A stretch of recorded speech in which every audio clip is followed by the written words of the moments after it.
Hello, Sister Goons, my name is Alex, and welcome back to Let's Play Pokemon Let's Go Pikachu. In the last video, we managed to get the last 2 gym badges.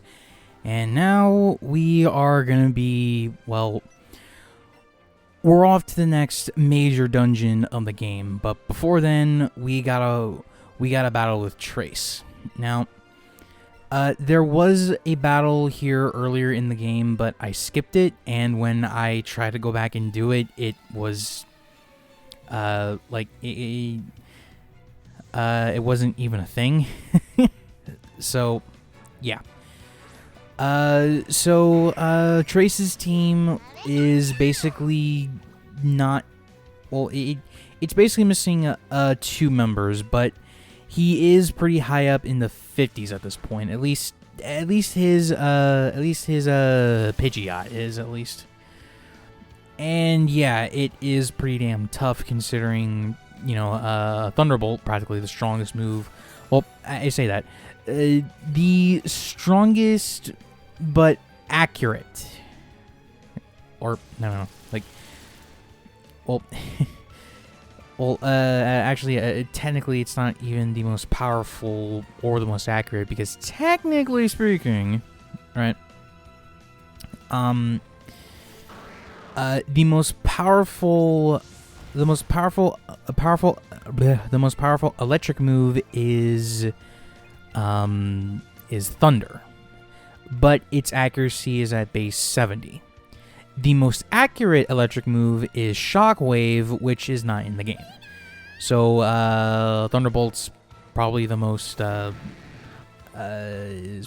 balanced of both worlds, but yeah, unfortunately, though, Chase does not keep his team in. Well, he actually gets the idea to switch, which makes it a little bit more tricky.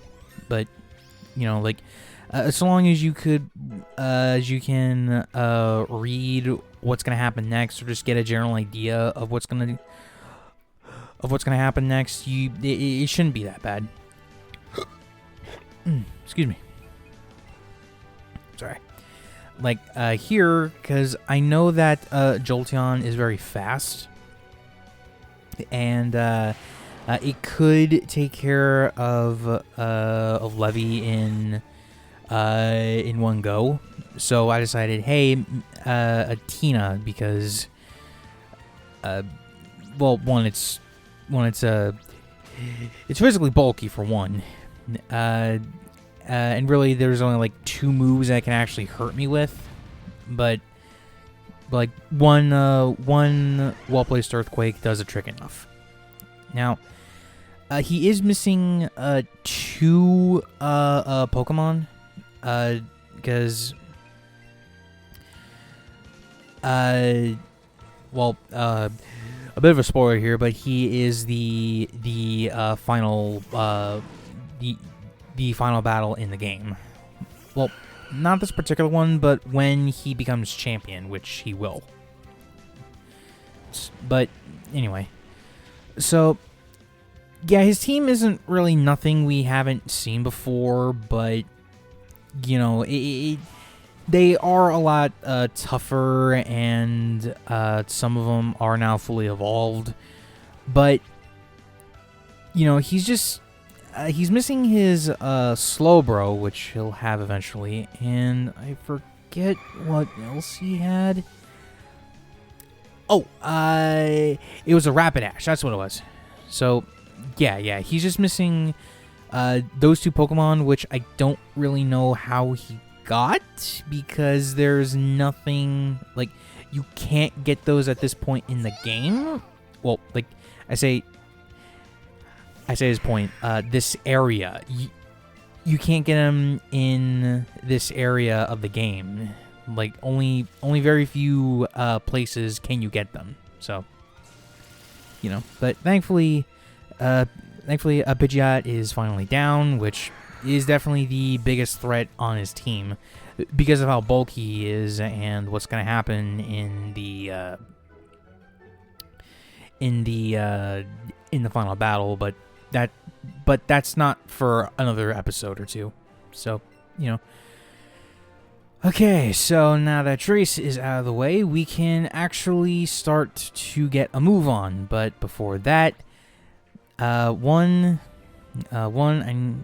need to play around with Regina for a bit because you know, it's always a good thing to do that. So that way, they build up affection towards you and actually tank hits, get out of status conditions, or just land critical hits more. But anyway, I also had to go back to.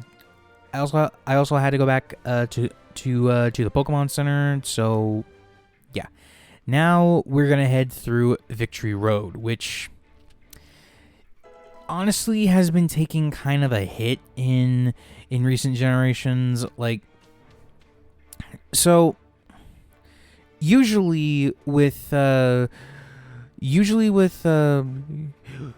Victory Road, right? You go through these little gates that pretty much ask for what kind of badge you need, right? So, Boulder, Cascade, Thunder, Rainbow, Soul, Marsh, Volcano, and Earth, right? But in later generations, they have not been doing that. Hold on a second, I need some water real quick.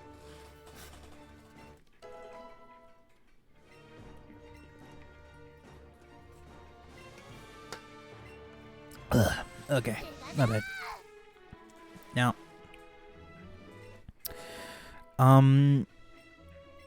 oh yeah. Gens 1 through 7, I think. At least I think it was still 7. I think it was still 7 that did this whole thing properly. Like they understood the assignment here. Like it's meant to test everything that you have done and thought of until this point. Oh, and I also decided to keep this encounter in because we have not actually seen these guys yet. Execute. So, yeah. I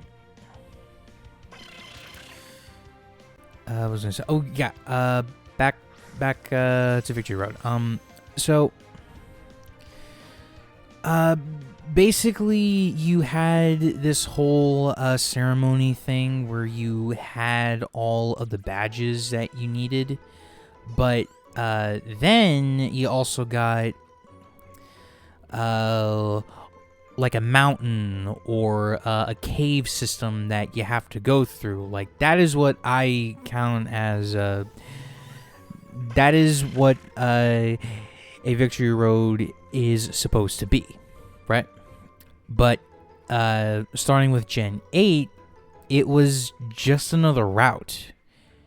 You know, like there was a couple curves here and there, a few twirls with a little pocket for some item or something, but that was really it.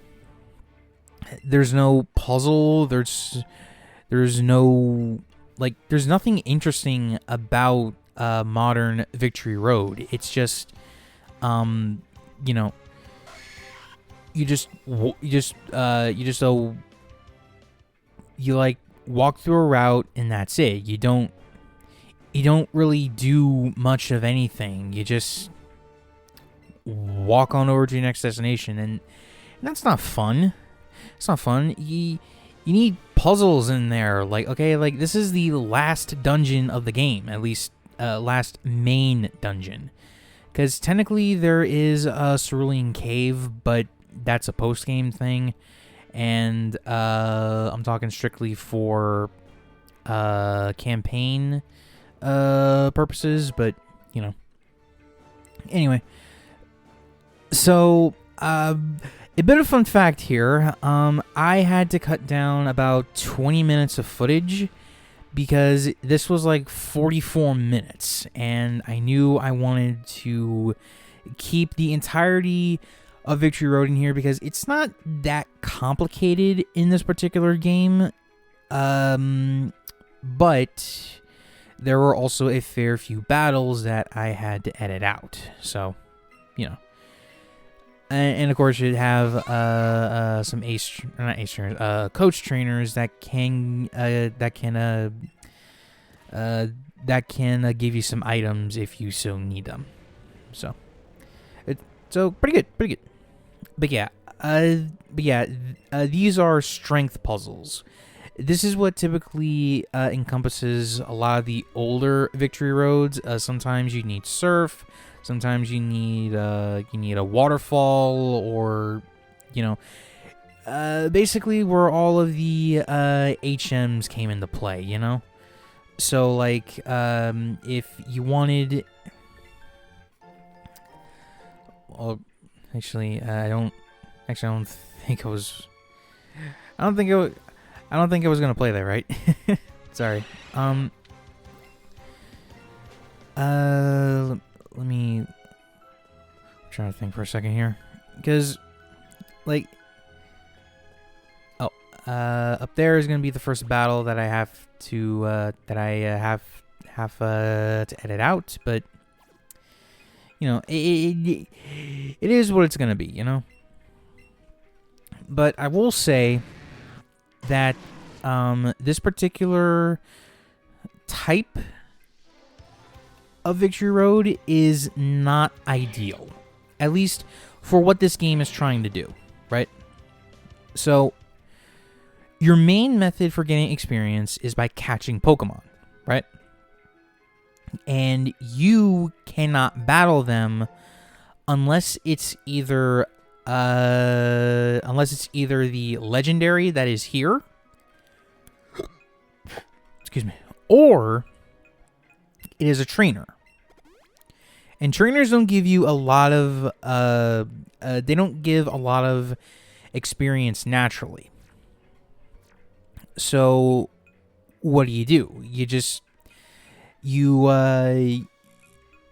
run around with balls and what little berries you have in order to get combos. And a lot of times that's probably not going to be the best idea, because they can just as easily run away.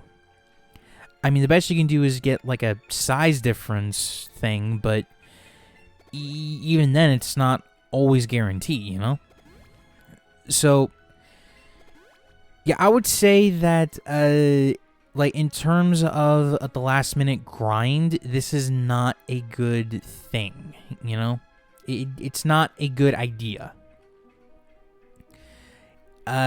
Though I will save a few more things about that for the final video, which is like 19 minutes or so of actual footage. But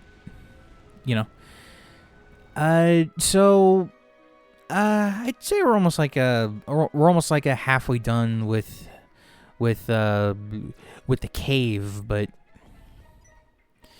we still have some battles here, and I do edit out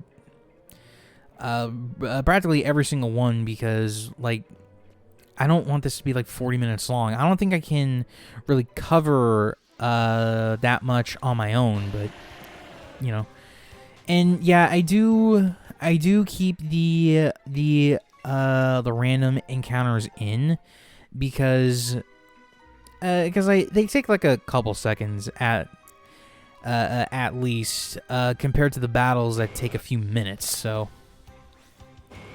I'm just trying to give myself a little bit of a break with this. So anyway, though, so right, the kind of Pokemon that you can expect to see in this are rock, ground, any other rock ground Pokemon that we've seen, like Graveler, Rhyhorn, a Geodude is also here. So is a Rhydon, actually. And of course, you saw a Golbat. You saw Golbat. You saw Machoke, and you can even encounter the Hitmons here. So like Hitmonlee, Hitmonchan, but anyway. So we also got a couple moves here we also got a couple moves from the ground earlier, and I did kind of want to talk about them just a little bit, you know?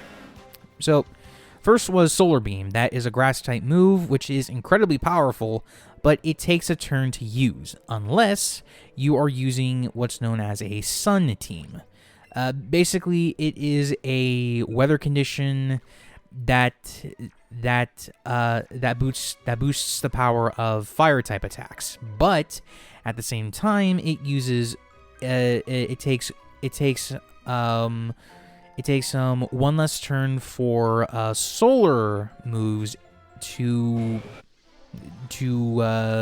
go off. Like Solar Beam only takes one turn, and Solar Blade only takes a turn. I think it also boosts the healing potential of the move Synthesis, but I don't know that. You'll have to fact check me on that. But the other move we got is called Superpower. Basically, that is a fighting type version of Outrage or Petal Dance, where it is very powerful, but it will cost basically it will leave your Pokemon confused if they use it too much. Oh, and we also got we also just picked up the move Blizzard, which is the most powerful ice type attack. Basically, it's an ice type version of Thunder. And honestly, because of the accuracy, that's why I prefer Ice Beam. Though a lot of times you actually can't get that move. No, seriously, it is locked. It is locked in a post game. Not many ice types can learn it, and what else is it? Not many ice types can learn it naturally. It is locked behind post game or some other event you don't want. Like personal example. Heart Gold and Soul Silver, right? Some of my favorite games in this whole franchise, right? Now, they also have they have a mechanic called, well, it's not really a mechanic, but it's a mini game called Voltorb Flip, right? Basically, think of it as like Minesweeper, but with Pokemon, right? Now, you can get certain moves from them, which are Flamethrower, Thunderbolt, and Ice Beam, right? Fire, Ice, and Lightning moves that are 90 base power and 100% accuracy. But the problem with that, though, is that they cost 10,000 coins a piece. And also, bear in mind, that was Gen 4, before TMs could be used more than once. And I already hate Voltorb Flip.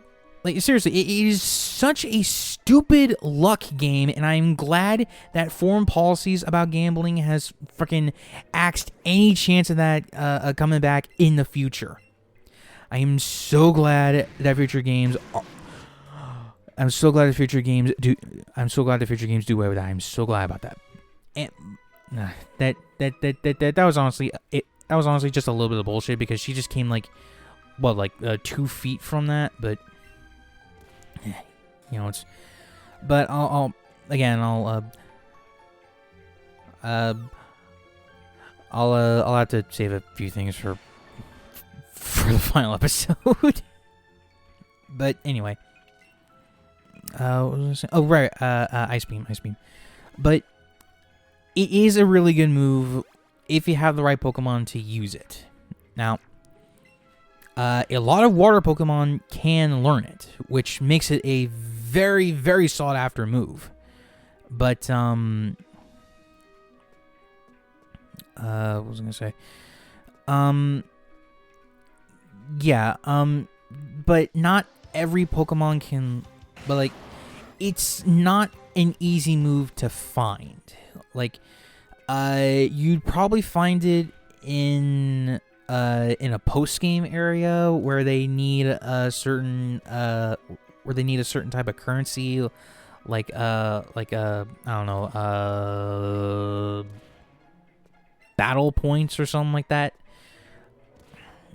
But yeah, it wasn't a very good system, and I'm glad that a more modern thing to do is to make Ice Beam a little more accessible when you need it, you know? And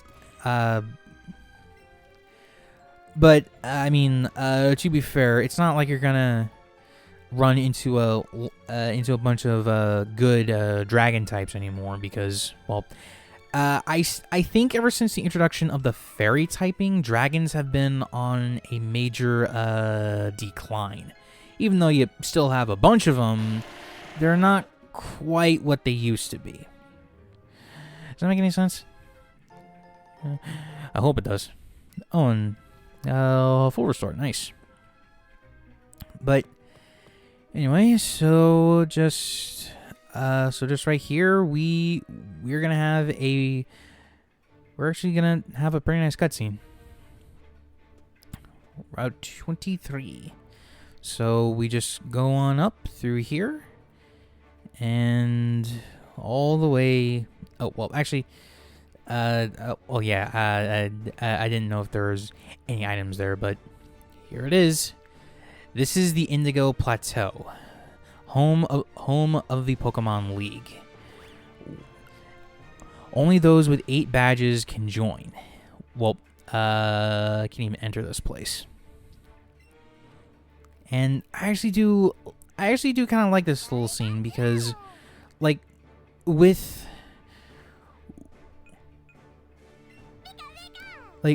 your partner essentially outside of the ball with you, it makes the scene a lot more impactful, and you're kind of encouraged to keep them on board at all times, which, oh, excuse me, sorry. You know, it does kind of bring the point home of, like, this has been your journey, and you guys are almost there. You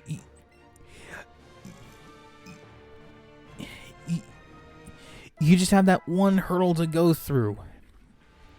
But we will be saving that for the next video, because this video has already gone on way longer than it should have.